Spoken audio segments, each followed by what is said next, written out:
Hindupuram YSR Congress party కార్యాలయంపై స్థానిక MLA Balakrishna అనుచరులు గూండాలు పెద్ద ఎత్తున దాడి చేసి కార్యాలయాన్ని విధ్వంసం చేయడాన్ని తీవ్రంగా ఖండిస్తా ఉన్నాం. ఇది ప్రజాస్వామ్యాన్ని అపహాస్యం చేసే విధంగా ఈరోజు టీడీపీ గూండాలు వైఎస్ఆర్ కాంగ్రెస్ పార్టీ కార్యాలయంపై దాడి చేయడం అంటేనే ప్రజాస్వామ్యంపై దాడిగా మేము చూస్తూ ఉన్నాం.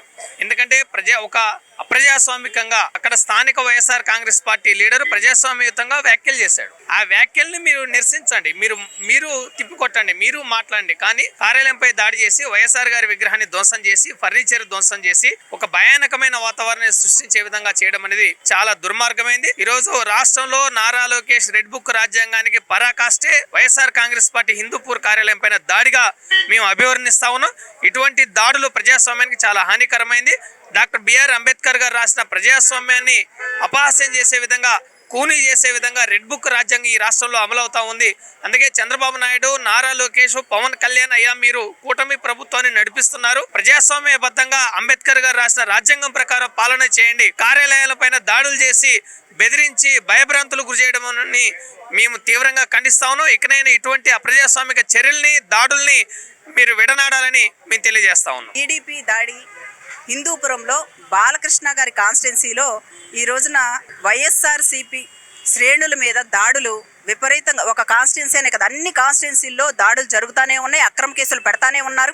లిక్కర్ కేసు, కాసేపు లిక్కర్ కేసులు అంటారు, కాసేపు ఇంకో కేసు అంటారు, కాసేపు ఇంకో కేసు, ఇలా ఏదో ఒక కేసు వైఎస్ఆర్సీపీ నాయకుల మీద పెట్టి మీరు జైలు పాలు చేస్తూ ఉన్నారు. ప్రజలందరూ గమనిస్తూనే ఉన్నారు. ఈ రోజున మరి హిందూపురంలో జరిగినటువంటి దాడిని మేము తీవ్రంగా ఖండిస్తూ ఉన్నాం. మీరు ఈ రోజున ఏం చూసి మీరు ఏ అధికారంతో అధికారం తలకెక్కి మీరు ఈ రోజున ధ్వంసం చేశారు. అక్కడ ఉన్నటువంటి దేవతామూర్తుల ఫోటోలు కానివ్వండి, వైఎస్ఆర్ విగ్రహం కానివ్వండి, అక్కడ 100 మందికి పైగా వచ్చి ఆఫీసు మీద పడి ఆ రకంగా మీరు ధ్వంసం చేస్తూ ఉన్నారంటే మనం ప్రజా పరిపాలనలో ఉన్నామా, రౌడీ పరిపాలనలో ఉన్నామా? అసలు మన ఆంధ్ర రాష్ట్రాన్ని మీరు ఏ రకంగా చిత్రీకరించారంటే ఈ రోజున ఆంధ్రప్రదేశ్ రాష్ట్రం అంటే అత్యాచార ఆంధ్రప్రదేశ్ రాజ్యం, రౌడీ రాజ్యం. ఇది తప్ప మీ రెడ్ బుక్ రాజ్యాంగం తప్ప ఇక్కడెక్కడైనా ప్రజా పరిపాలన కొనసాగుతూ ఉందా? మీరు ఇచ్చినటువంటి హామీలు ఎక్కడైనా అమలు చేశారా? ఇవన్నీ పక్కన పెట్టి మీరు ఇచ్చినటువంటి సూపర్ 6 హామీ అమలు చేయాల, మహిళలకు ఇస్తా అన్నవి అమలు చేయాల, ఇవన్నీ పక్కన పెట్టేసి మేము మళ్ళీ నెక్స్ట్ ఎలాగూ రారని మీకు అర్థమైపోయింది. కాబట్టి మేము ఎవరైతే కక్ష సాధింపుల చర్యలు తీసుకోవాలో వాళ్ళందరి మీద వరుస పెట్టి మీరు కక్ష సాధింపుల చర్యలు చేస్తూ ఉన్నారు. అవన్నీ ప్రజలు గమనిస్తూనే ఉన్నారు. ఇవన్నీ కూడా మీకు బుద్ధి చెప్పే సమయం దగ్గరలోనే ఉందని తెలియజేస్తా ఉన్నాం. హిందూపురం దాడిని నేను స్టేట్ ఎస్ఎస్సీ సెక్రటరీగా, కంచిచర్ల జెడ్పీటీసీ సభ్యులుగా మేము దీన్ని తీవ్రంగా ఖండిస్తున్నాం. ఎందుకంటే ఈ ప్రభుత్వం, కూటమి ప్రభుత్వం వచ్చిన దగ్గర నుంచి రాష్ట్రంలో అరాచక పాలన నడుస్తుంది. ఈ అరాచక పాలన భాగంలోనే హిందూపురంలో పార్టీ ఆఫీస్ మీద దాడి చేయడం చాలా దురదృష్టకరం. తెలుగుదేశం కూటమి ప్రభుత్వం తెలుసుకోవాల్సిన అవసరం ఉంది. ఈ రాష్ట్రంలో మీరు చేయాల్సిన పరిపాలన సూపర్ 6లే కానీ, ఒకవైపున రైతులు అకాల వర్షాల వల్ల ఇబ్బంది పడి ఉన్నారు, వాళ్ళని ఆదుకోవాల్సిన అవసరం ఉంది. మరోవైపు మీరు private medical college, government medical కాలేజీలని ప్రైవేటీకరణ చేస్తున్నారు, వాటిని మీరు ఆపాల్సిన అవసరం ఉంది.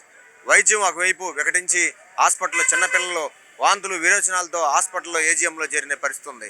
మీరు ఈ పరిస్థితిలో రౌడీ రాజ్యం, రెడ్ బుక్ రాజ్యాంగం నడుపుకుంటా పరిపాలన గాలి వదిలేశారు.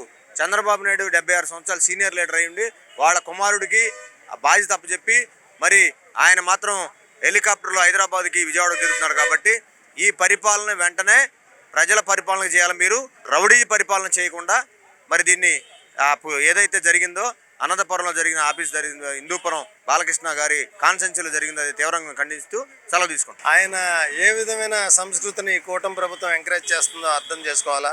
విభేదాలు ఉండొచ్చు, ఇంకోటి ఉండొచ్చు, ఏదైనా సమస్యని పరిష్కారం మాటల ద్వారా పరిష్కరించుకోరా, లేకపోతే వాళ్ళు చేసే పని బట్టి డిస్కషన్ చేసుకోవాలి. చర్యకు ప్రతి చర్య అన్నట్టు వీళ్ళు ఏదో పార్టీ ఆఫీసుల మీద ఎక్కడ ఇలాంటి దాడులు ఇప్పుడు దాకా జరగలేదు. కొత్త చరిత్ర వీళ్ళు కూటమి ప్రభుత్వం మొదలుపెట్టింది. ఇది అందరూ ఖండించాల్సింది విషయం. రానున్న రోజుల్లో ప్రజలే బుద్ధి చెప్తారు ఇలాంటి నాయకులు చేసే చేష్టలకి. బాలకృష్ణ గారి మైండ్ సెట్ మనం అర్థం చేసుకోవాలి. ఇప్పుడు దాకా ఖండించలేదు, ఒక ఎమ్మెల్యే అయ్యి ఉండి. తీవ్రంగా ఖండిస్తున్నాం. డెఫినెట్గా ఎంతకంతా రేపొద్దున అధికారం వస్తే వీళ్ళు పగ తీర్చుకుంటే ఏం చేస్తారు వాళ్ళు.